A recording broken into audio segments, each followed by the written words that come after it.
Welcome to my another new video. আসসালামু আলাইকুম।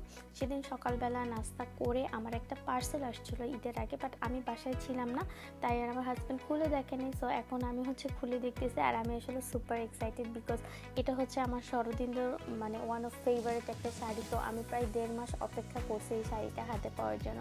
দেন শাড়িটার ব্লাউজ পিসটা ভালোভাবে চেক করলাম, ফিটিং সব ঠিক আছে কিনা, দেন বের হয়ে গেলাম। আজকে মিললে আমরা যাচ্ছি নরসিংদী সুইচ গেট। আমি ভাবছিলাম এটা মোটামুটি খুব কাছে হবে, বাট এটা একদম নরসিংদীর আমার মনে হচ্ছে শেষ প্রান্তে, এত দূরে আমার লাগছে। তো আকাশটা এত ভালো লাগলো, এই জন্য আমি একটা লাভ চিহ্ন দিলাম। সুইচ গেট যাওয়ার পথে এত সুন্দর একটা ভিউ দেখবো আমি আশাই করিনি, এত সুন্দর একটা জায়গা।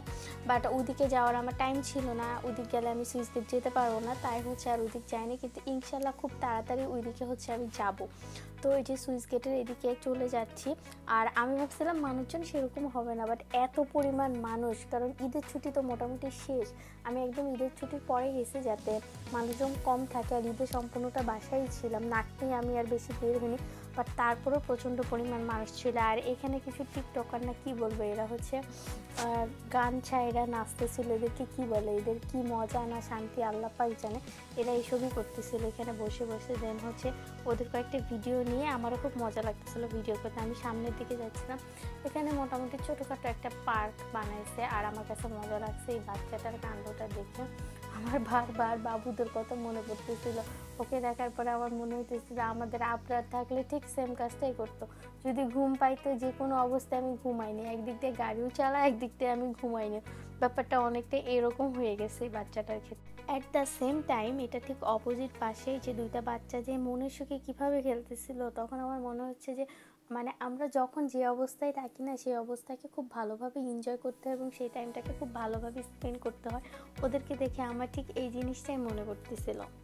একটু সামনে গেলেই বললাম না, অনেকটা গ্রামীণ পরিবেশের মতো কি সুন্দর জাল ফেলে মাছ ধরতেছিল, এই জিনিসটা আমি খুব সুন্দর করে দেখতেছিলাম। দেন নদীর পাড় যেটাকে বলে, সেখানে আমি বসছিলাম, আর এত সুন্দর বাতাস ছিল, মনে হচ্ছিল আমি হাঁ করে সব বাতাস খেয়ে ফেলি, এরকম একটা অবস্থা।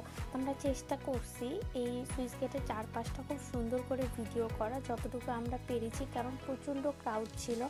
আর সমস্ত ধরনের সমস্ত বয়সের মানুষরা যাওয়া আসা করতেছিল, তাদের মাঝখানে যতটুকু নেওয়ার চেষ্টা করেছি, ঠিক ততটুকু নিতে পারিনি, বাট সামান্য পরিমাণ একটু নিতে পেরেছি। আমরা ঘোরাঘুরির পরে যখন ব্যাক করতে যাব, ঠিক আমাদের অপোজিট সাইডে আমরা খেয়াল করলাম যে বড় বড় ঘাস, এটাকে ঘাস বলে কিনা জানি না, আমাকে অনেকে বলছে কাশফুল হওয়ার আগে এগুলি হয়। তো সেখানে যাচ্ছিলাম, যাওয়ার পরে আমাদের মনে হলো একটা সুন্দর করে ভিডিও নিই। ভিডিওটা শেষ করে আমরা সরাসরি বাসার দিকে রওনা দিব। যে মোটামুটি এখান থেকে নরসিংদী যেতে হবে, রিক্সার জন্য অনেকক্ষণ দাঁড়িয়েছিলাম, পাইনি। দেন অনেক কষ্টে আমরা একটা রিক্সা পাই, আমরা চলে আসলাম একদম ইন্ডেক্সের সামনে। এখান থেকে আমরা মোমো খাবো। আর নরসিংদীর এখানকার মোমোটা আমার কাছে বেস্ট লাগে, কারণ এখানকার ছাড়া আমি নরসিংদীতে আর কোথাও মোমোটা খাইনি।